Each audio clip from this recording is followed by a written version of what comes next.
Silakan duduk, saudara.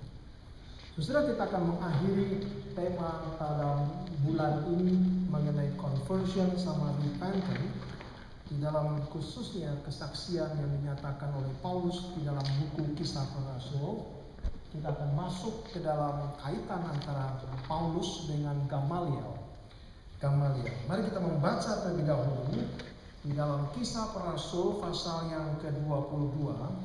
Kisah Rasul pasal 22 ayat 1 sampai dengan ayat yang ketiga. Kisah Para Rasul pasal yang ke-22 ayat 1 sampai dengan ayat yang ketiga. Setelah mendapatkannya, mari kita membaca bersama-sama ketiga ayat ini. Apa kaitan antara Rasul Paulus dengan Gamaliel yang dicatat di dalam Kisah Para Rasul? Mari kita membaca bersama-sama pasal 22 ayat 1 sampai dengan ayat yang ketiga. 1, 2, 3. Hai saudara-saudara dan bapak-bapak, dengarkanlah apa yang hendak kukatakan kepadamu sebagai pembelaan diri. Ketika orang banyak itu mendengar ia berbicara dalam bahasa Ibrani, makin tenanglah mereka. Ia berkata, "Aku adalah orang Yahudi, lahir di Tarsus, di tanah Kilikia, tetapi dibesarkan di kota ini, dididik dengan teliti di bawah pimpinan Gamaliel dalam hukum nenek moyang kita, sehingga aku menjadi seorang yang giat bekerja bagi Allah, sama seperti kamu semua pada waktu ini." Mari kita berdoa sekali lagi. Tuhan Bapa di dalam surga, berkati kami dengan firman-Mu. Karena dengan apakah kami mempertahankan kelakuan yang bersih di tengah zaman yang bengkok ini, kecuali dengan firman. Dengan apakah kami berjalan melangkah di hari depan yang kami belum ketahui, kecuali dengan firman yang adalah pelita bagi kaki kami dan terang bagi jalan kami. Penuhi kami Tuhan di dalam pimpinan Roh-Mu yang kudus, sehingga firman-Mu tidak berlalu dengan sia-sia. Hanya di dalam nama Tuhan Yesus Kristus kami berdoa. Amin. Hubungan antara Rasul Paulus dengan Gamaliel dinyatakan di dalam kesaksian Paulus mengenai dirinya dan pertobatannya. Dan dia mengatakan bahwa dia dididik di bawah pimpinan Gamaliel. Siapakah Gamaliel, saudara? Siapakah Gamaliel yang dinyatakan oleh Rasul Paulus? Di dalam sejarah gereja ada kemungkinan 3 orang bernama Gamaliel. Saya tidak akan menjelaskan panjang lebar mengenai latar belakang yang sedikit kompleks dan rumit berkenaan dengan studi dari early church, dari gereja mula-mula. Tetapi dijelaskan di dalam Kisah Para Rasul pasal yang kelima. Mari kita sekarang membuka Kisah Rasul pasal yang kelima. Siapakah Gamaliel itu? Dinyatakan dalam Kisah Rasul pasal yang kelima. Mari kita membuka bersama-sama Kisah Rasul pasal kelima ayat 33 sampai dengan ayat yang ke-40. Mari kita melihat bersama-sama pasal kelima ayat yang ke-33 sampai dengan yang ke-40. Demikian firman Tuhan. Mendengar perkataan itu sangat tertusuklah mereka, dan mereka bermaksud membunuh rasul-rasul itu. Jadi ini merupakan kesaksian daripada Petrus dan Yohanes di hadapan Sanhedrin, para pemimpin agama Yahudi. Setelah mereka mendengar kesaksian Petrus dan Yohanes, hati mereka begitu tertusuk, dikatakan mereka begitu marah dan mereka mau membunuh rasul-rasul itu karena kesaksian mereka. Sekarang kita lihat ayat 34. Tetapi seorang Farisi dalam mahkamah agama, yaitu Sanhedrin, mahkamah agama itu, yang bernama Gamaliel, seorang ahli Taurat yang sangat dihormati seluruh orang banyak, bangkit dan meminta supaya orang-orang itu disuruh keluar sebentar. Sesudah itu ia berkata kepada sidang itu, "Hai orang-orang Israel, pertimbangkanlah baik-baik apa yang hendak kamu perbuat terhadap orang-orang ini.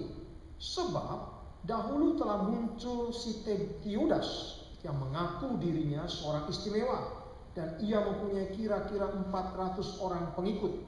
Tetapi ia dibunuh dan cerai berailah seluruh pengikutnya dan lenyap.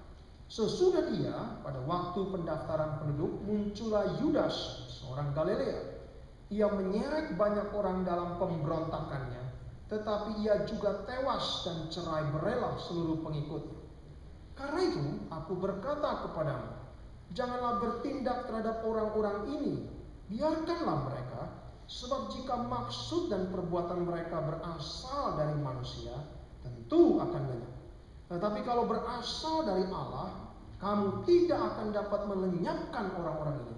Mungkin ternyata juga nanti bahwa kamu melawan Allah. Nasihat itu diterima. Mereka memanggil rasul-rasul itu lalu menyesal. Mereka memukulnya mereka dan melarang mereka mengajar dalam nama Yesus. Sesudah itu mereka dilepaskan. Siapakah Gamaliel, saudara, yang disebut sebagai guru bagi Rasul Paulus sebelum dia menjadi seorang Kristen? Di sini dikatakan Gamaliel adalah seorang Farisi, anggota dari Mahkamah Agama Sanhedrin. Jadi bukan orang sembarangan, dia bukan saja seorang Farisi, tapi juga seorang di dalam Mahkamah Agama, seperti Mahkamah Agung Supreme Court daripada Amerika Serikat. Sudah bayangkan tingginya luar biasa, bukan?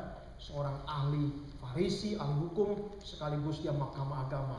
Mahkamah Agama mempunyai kekuasaan yang besar pada masa itu, memutuskan banyak perkara yang penting di dalam zaman Tuhan Yesus di Sanhedrin itu. Dan dia dikatakan sangat dihormati seluruh orang banyak, Lalu dikatakan juga di situ dikatakan dia kemudian menyampaikan satu usulan yang menarik, yang akhirnya di dalam sejarah disebut Gamaliel Principle.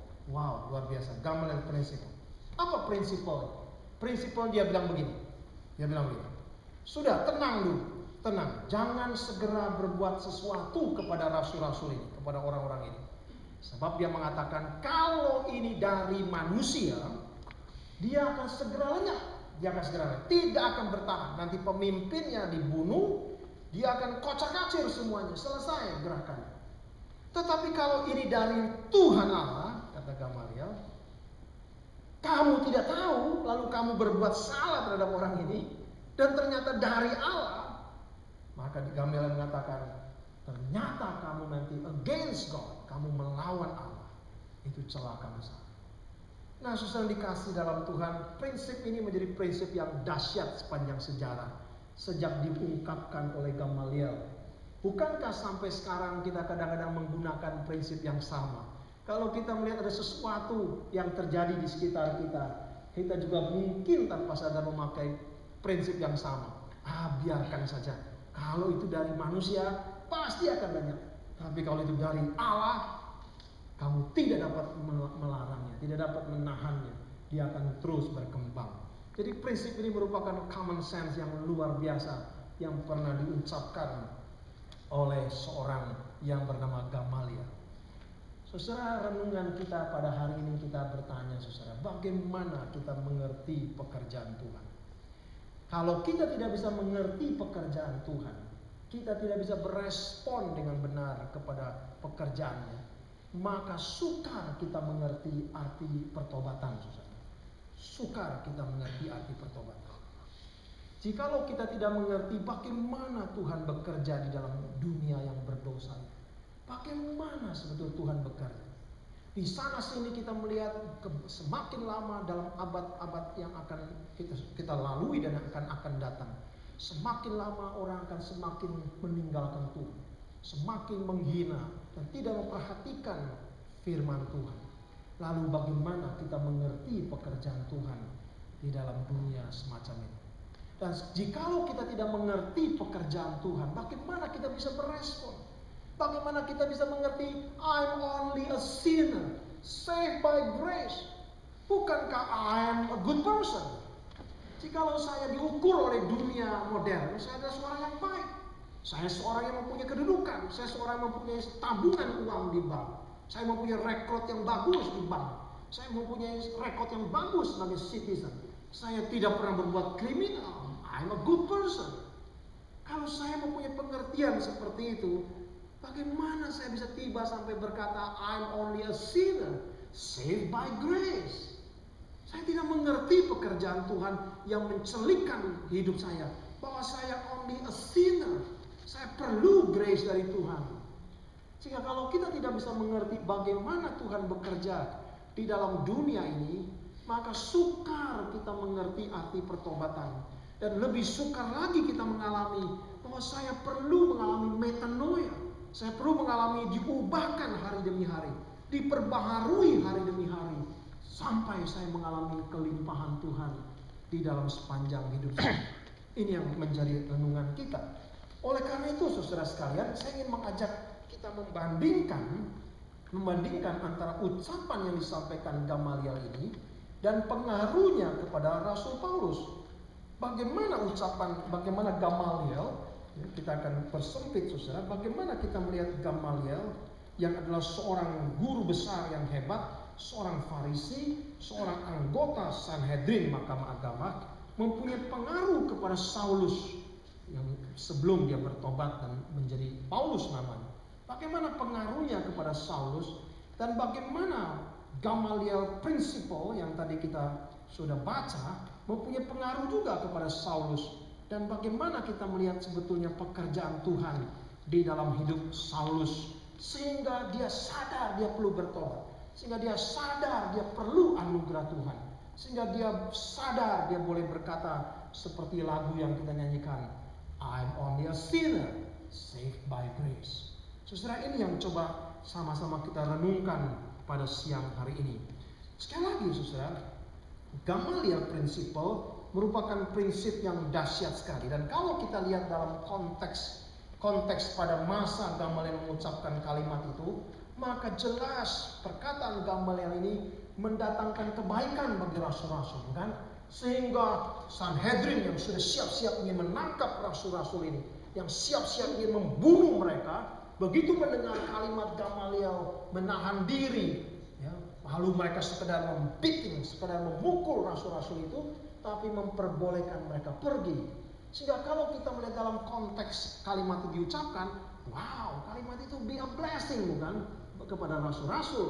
Coba kalau tidak ada Gamaliel yang mengatakan kalimat itu, lalu Sanhedrin segera menangkap rasul-rasul ini, lalu langsung membunuh mereka, bukankah lebih mengerikan lagi yang terjadi? Sehingga memang kita melihat dalam konteksnya saudara, kalimat itu diucapkan Gamaliel, kita melihat betul-betul dalam providensia Tuhan memelihara rasul-rasul. Dalam pemeliharaan Tuhan menjaga rasul-rasul, sehingga rasul-rasul ini tidak sampai dibunuh. Meskipun kita melihat saudara, itu hanya sementara belaka. Karena nanti kemudian mereka juga akan terus meneruskan usaha mereka di dalam usaha untuk membungkamkan, bahkan menghancurkan gerakan kekristenan di gereja mula-mula.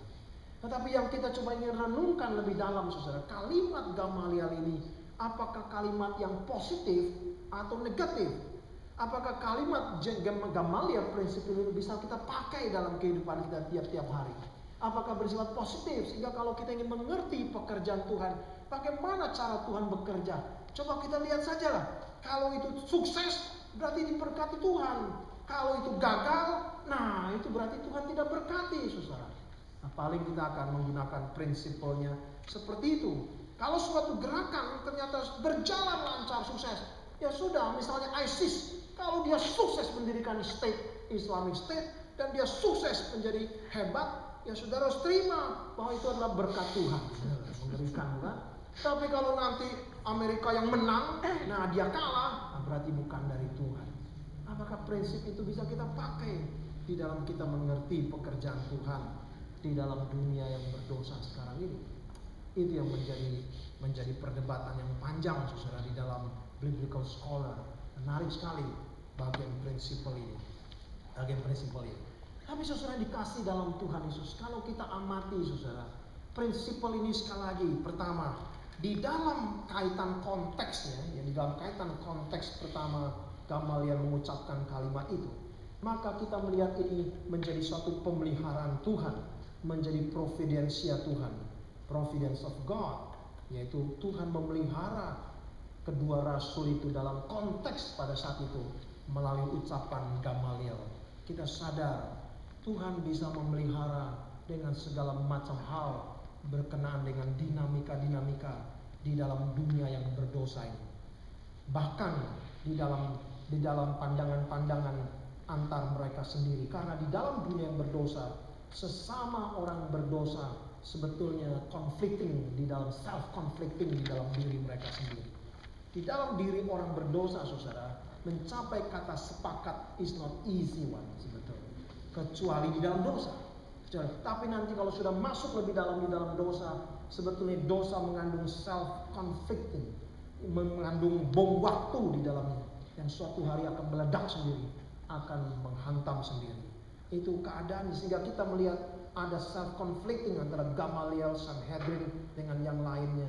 Sebetulnya itu merupakan keadaan dari orang berdosa. Yang satu dengan semangat yang besar mau menghancurkan orang lain, yang satu agak takut-takut, ya, sehingga terjadi semacam self-conflicting satu dengan yang lain.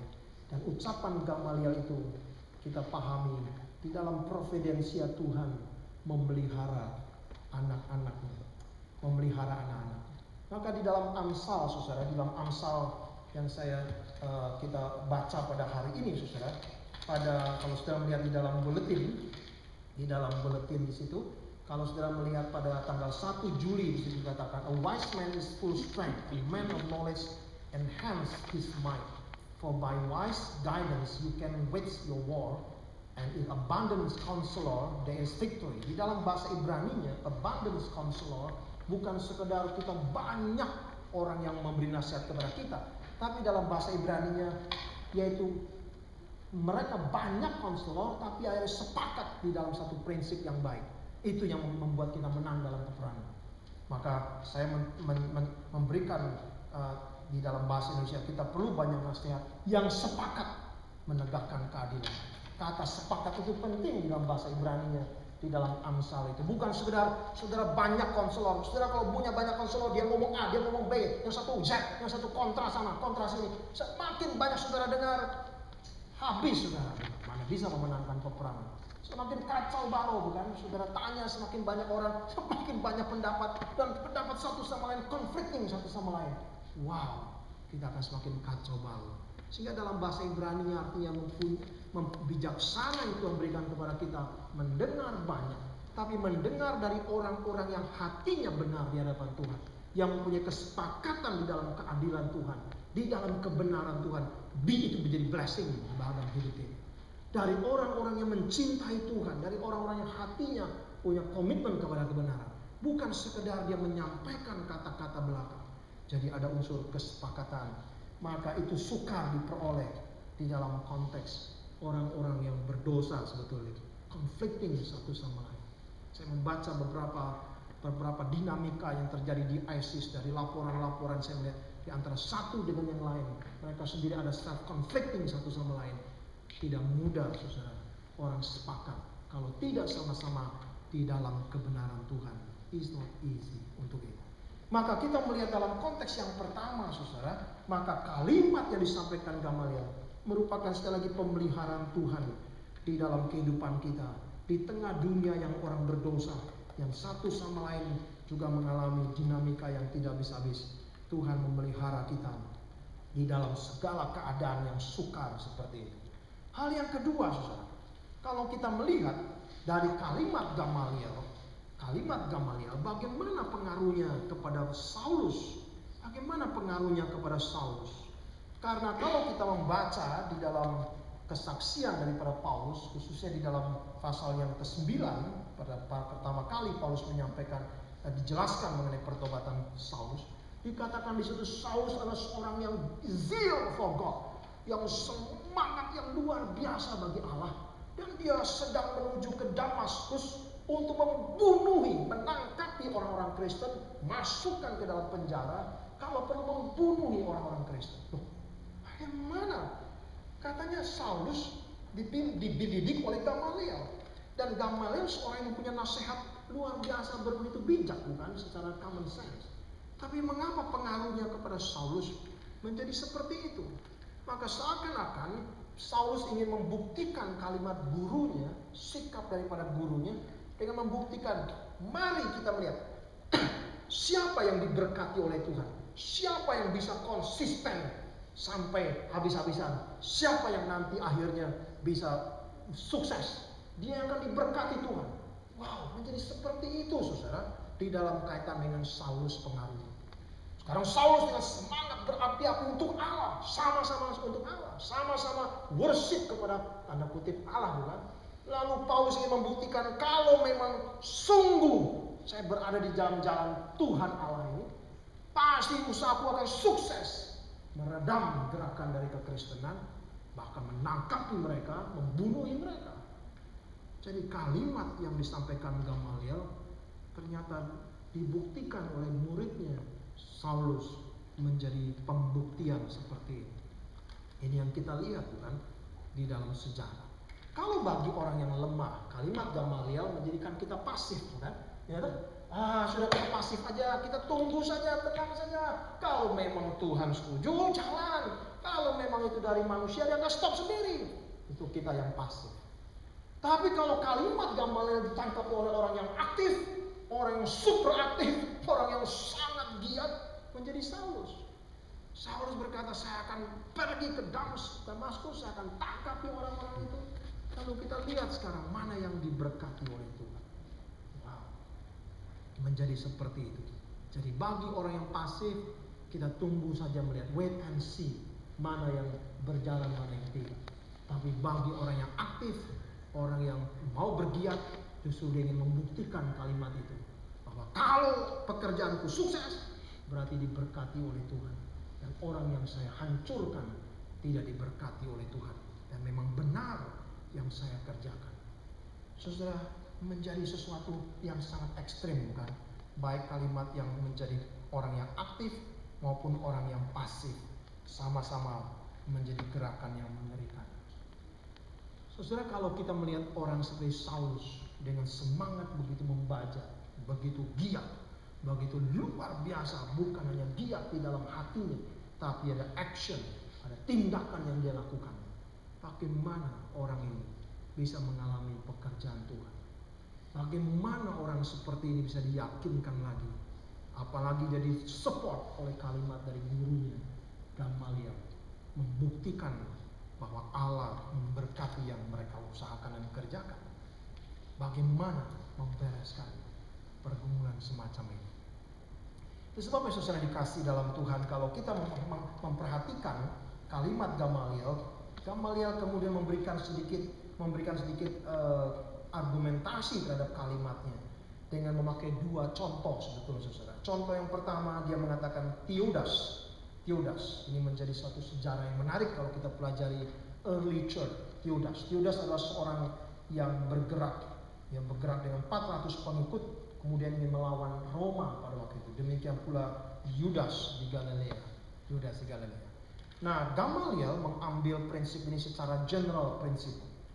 Karena sistem daripada Roman Empire di dalam menghadapi kerusuhan yang mereka anggap, menghadapi kelompok-kelompok yang ingin melawan mereka, disiden itu kelompok-kelompok pemberontak yang melawan mereka. Model daripada Roman Empire adalah perhatikan siapa pemimpin. Ini memang model dari kekuasaan yang besar. Perhatikan pemimpin, hantam langsung pemimpinnya. Jangan urusin dulu anak buahnya.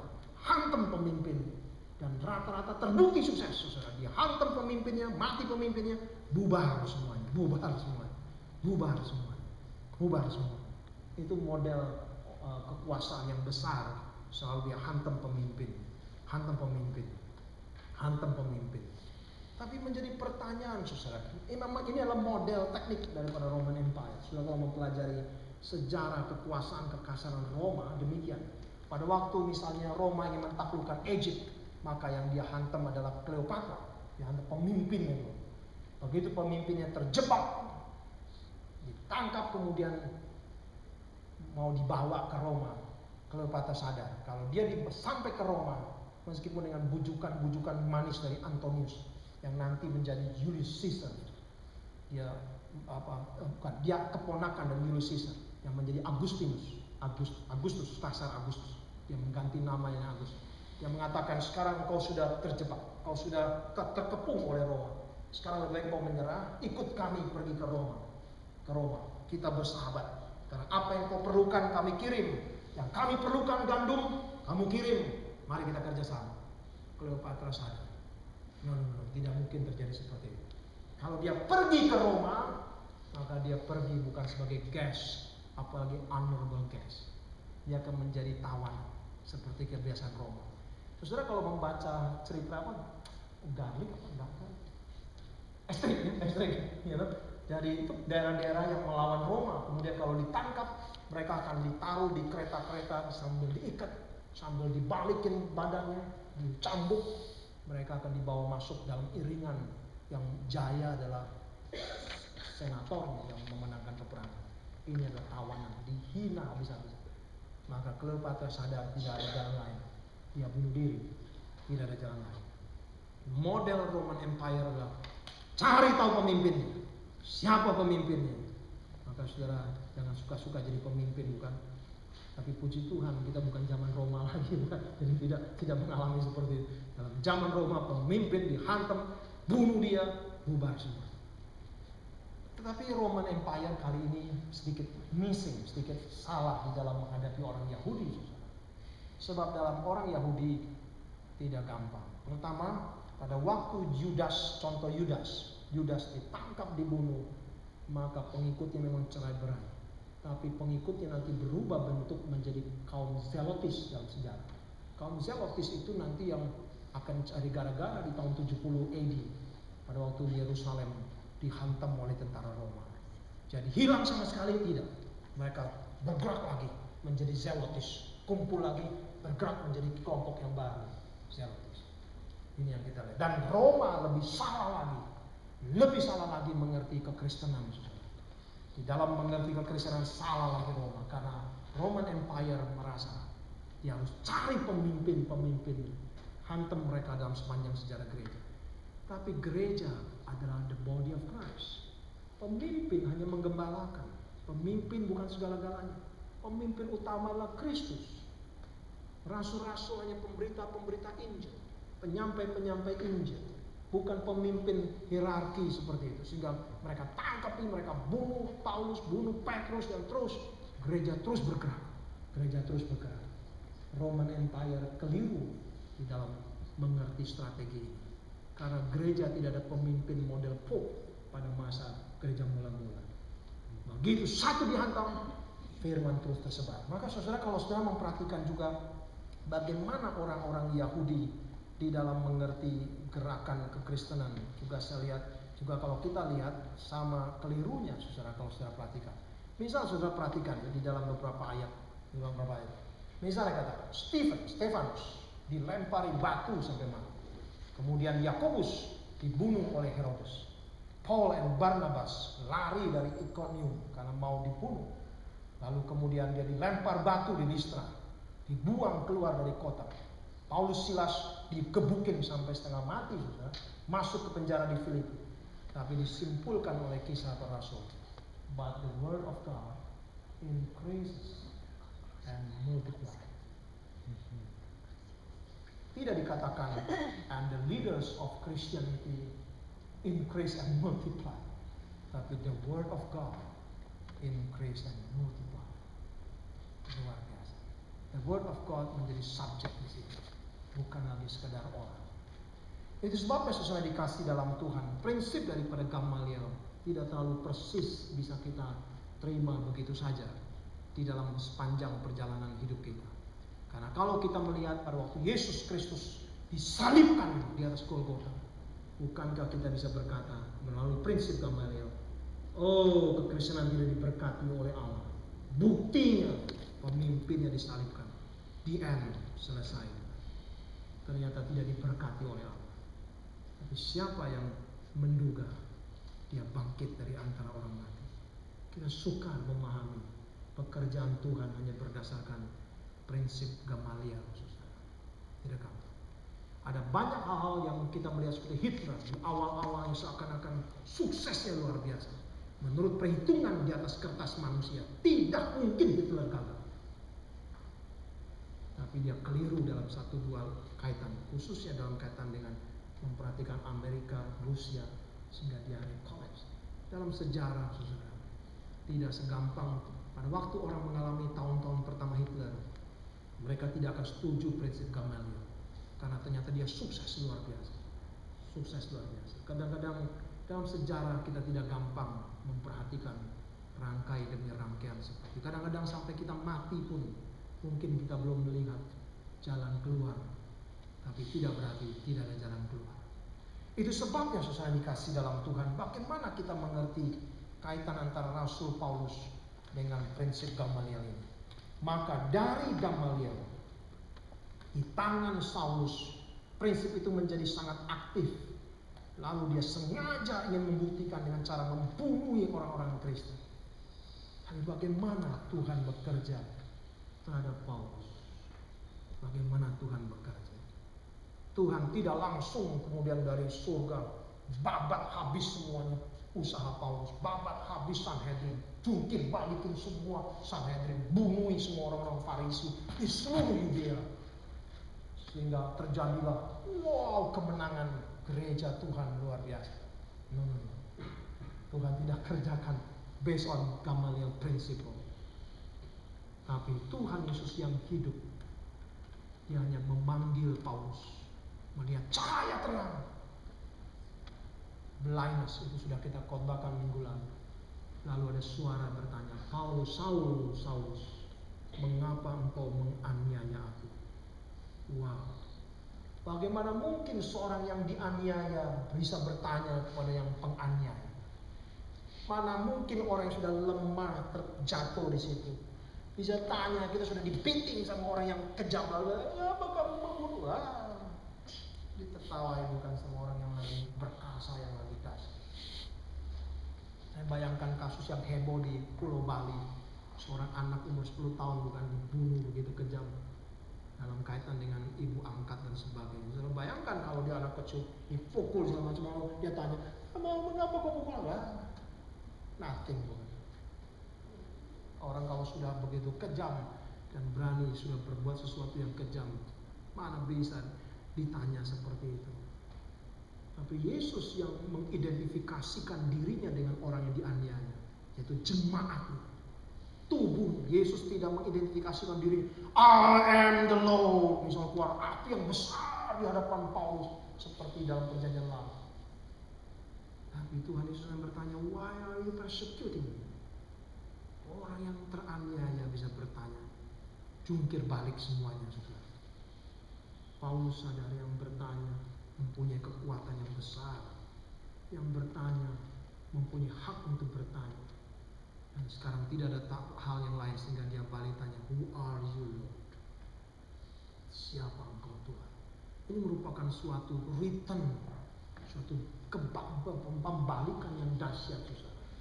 Pembalikan yang dahsyat. Jikalau Paulus hanya mengerti prinsip Gamaliel, dia ingin membuktikan bahwa apa yang dia lakukan adalah sesuatu yang sukses, sesuatu yang diperkenan oleh Allah. Maka bagaimana dengan kita hari ini? Kalau saudara dan saya mendengar firman Tuhan, adakah kita mempunyai semangat yang sama? Saya ingin membuktikan betul, saya akan bersandar Tuhan, saya akan buktikan betul hidup. Apakah kita juga mempunyai semangat seperti itu dari Paulus? Saulus seperti itu, saudara. Tapi belum cukup. Belum cukup. Hanya ingin membuktikan seperti itu, karena mengikut Tuhan juga mengenal dan mengerti siapa dia, bagaimana Tuhan Allah bekerja di dalam anak yang tunggal diutus ke dalam dunia, seperti yang kita bahas dalam kitab Wahyu. Ketika para tua-tua itu berkata, lihatlah, lalu Yohanes mendengar kalimat itu, lihatlah, the lion win, singa Yehuda memenangkan semuanya. Tapi Yohanes kemudian membuka matanya, lihat, celaka yang dia lihat bukan lion, tapi lamb, anak domba. Yang dia dengar adalah lion, singa Yehuda. Yang dia lihat adalah lamb, anak domba yang tersembelih. Itulah pekerjaan Tuhan. Di satu pihak mata iman kita melihat Allah adalah pencipta langit dan bumi. Maka saya mulai menikmati, saudara, pada waktu saya membersihkan wit di rumah saya itu banyak luar biasa, setengah mati. Cabutin satu-satu, saya mulai sadar, Lord, Father, this is your world. This is the Father's world. Dunia yang luar biasa indah. Oh, saya menikmati sekali, saudara. Di Indonesia saya tidak pernah membereskan kebun. Di sini betul menikmati sekali. This is the Father's world. Tapi waktu yang saya lihat, isinya weed, cacing, macam binatang-binatang kecil, yang kandang, yang lembab. Tapi this is the Father's world. Bagaimana kita bisa melihat rangkaian? Dan ini tugas kita. Ada bagian yang kita harus kerjakan di dalam menghormati Allah yang besar perkasa. Tapi ada tugas panggilan yang kita harus kerjakan day by day dalam rangkaian hidup itu. Bagaimana kedua ini balance di dalam rangkaian kehidupan kita? Maka Tuhan tanya kepada Saulus, mengapa engkau menganiaya aku? Tuhan yang dianiaya. Sekarang dia bertanya kepada Saulus dengan suara yang berotoritas, tapi sekaligus dari sudut yang dianiaya. Luar biasa.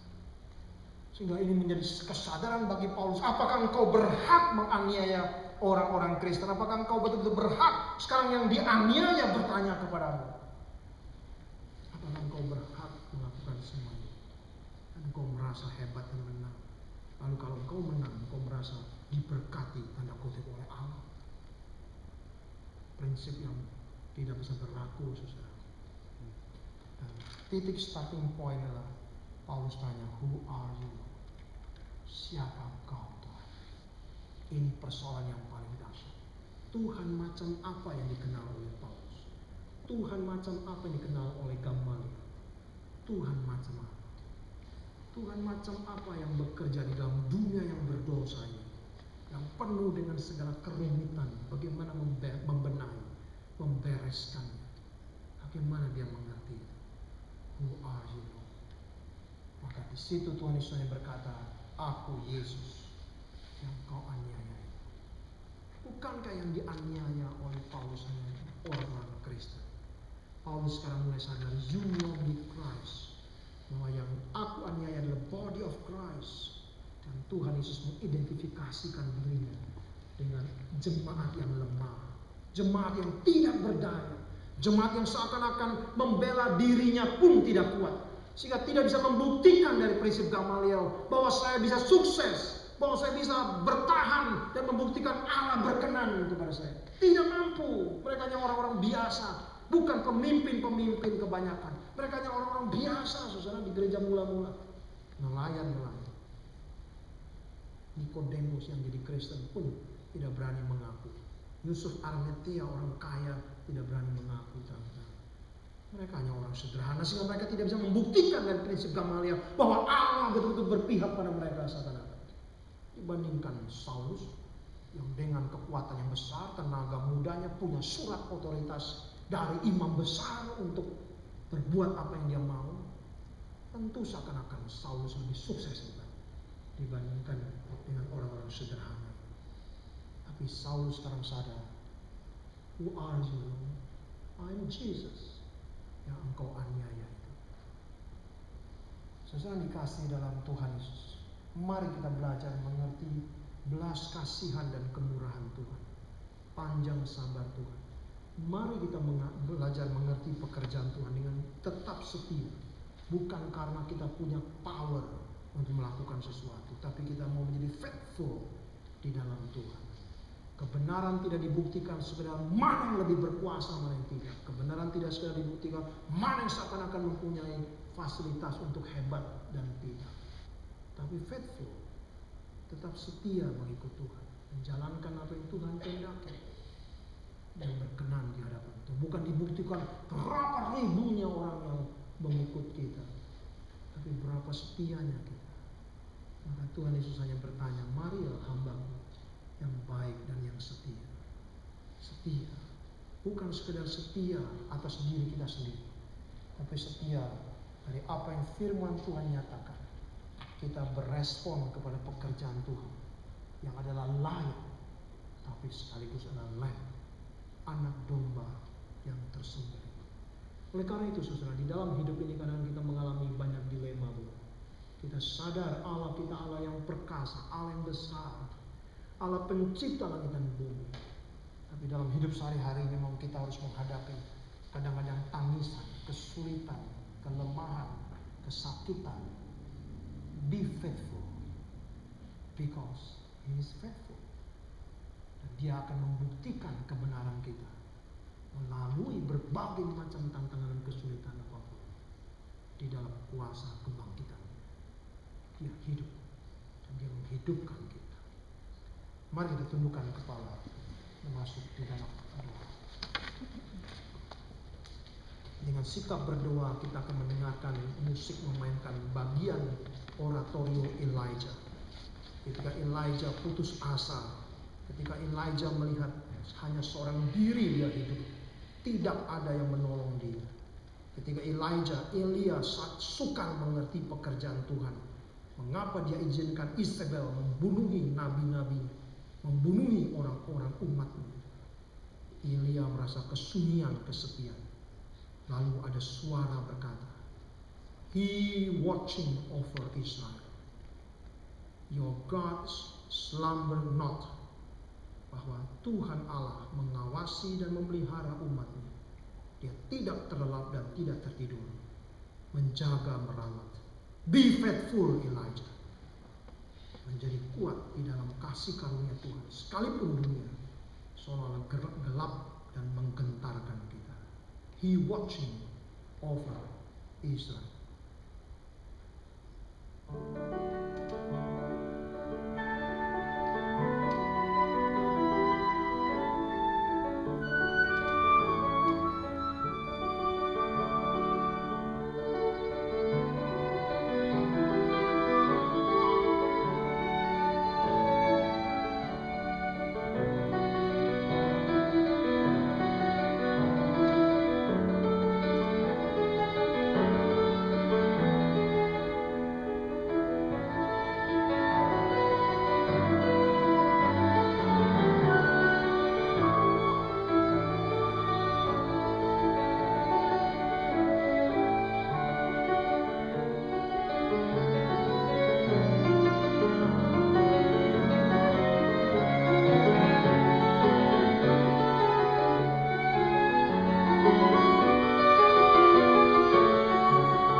Sekali mari kita bangkit berdiri, kita akan berdoa bersama-sama. Tuhan Allah Bapa di dalam surga, di dalam nama Tuhan Yesus Kristus, kami sekali lagi bersyukur kepadamu ya Tuhan. Di dalam providensiamu memelihara kami, Engkau tetap menjaga kami, sekalipun kami seolah-olah seperti domba di tengah-tengah serigala. Kami tetap terpelihara di dalam jalan Tuhan, di dalam kebaikan-Mu ya Tuhan. Engkau tidak pernah sekali-kali meninggalkan kami. Oh Tuhan Bapa di dalam surga, tidak habis-habis kami bersyukur kepadamu. Kami juga bersyukur ya Tuhan sebab pekerjaan-Mu pekerjaan yang dahsyat dan ajaib, yang kadang-kadang kami tidak sanggup memahaminya. Kadang-kadang kami seperti buluh yang terkulai, yang sudah tidak berdaya.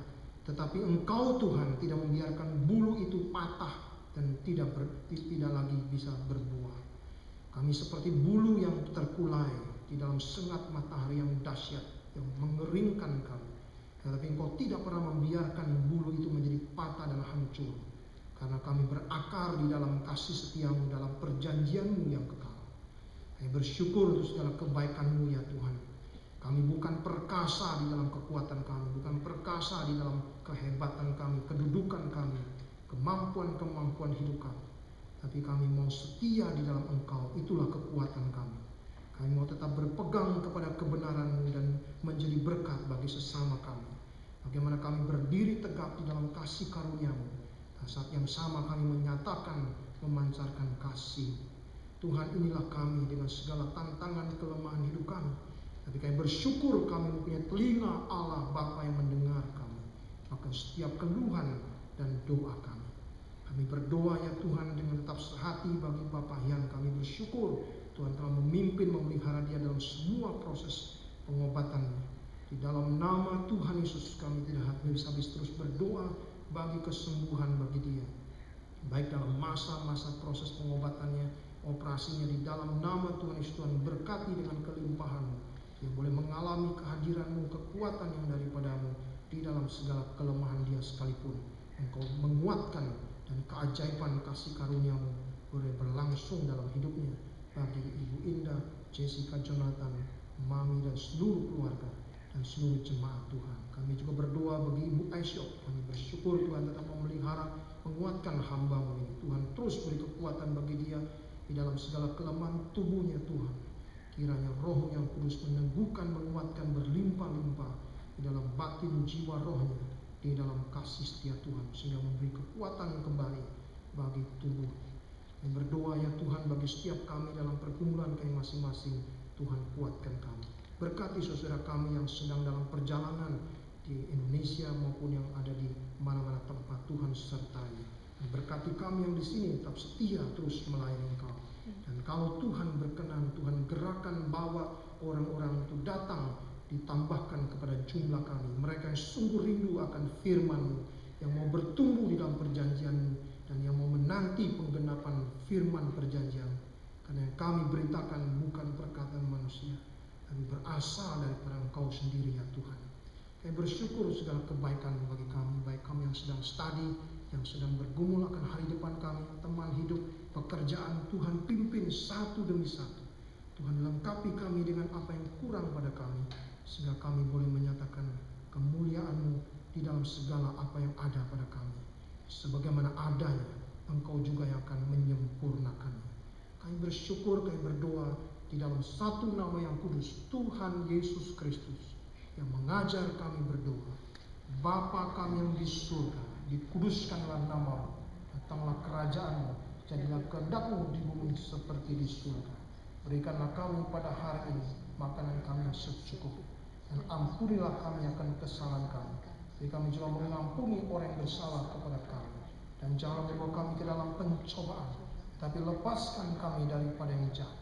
Karena Engkau yang punya kerajaan dan kuasa dan kemuliaan sampai selama-lamanya. Amin. Dengan tetap berdiri kita mengaku pengakuan iman rasuli bersama dengan gereja-gereja Tuhan demikian. Aku percaya kepada Allah, Bapa yang Maha Kuasa, Khalik langit dan bumi, dan kepada Yesus Kristus, Anak yang tunggal Tuhan kita, yang dikandung daripada Roh Kudus, lahir dari anak darah Maria, yang menderita sengsara di bawah pemerintahan Pontius Pilatus, disalibkan, mati dan dikuburkan, turun ke dalam kerajaan maut. Pada hari yang ketiga bangkit pula dari antara orang mati, naik ke surga, duduk di sebelah kanan Allah Bapa yang Maha Kuasa, dan dari sana ia akan datang untuk menghakimi orang yang hidup dan yang mati. Aku percaya kepada Roh Kudus, gereja yang kudus dan Allah, persekutuan orang kudus, pengampunan dosa, kebangkitan tubuh, dan hidup yang kekal. Amin. Silakan duduk. Tiba saatnya kita membawa persembahan syukur kita kepada Tuhan. Kita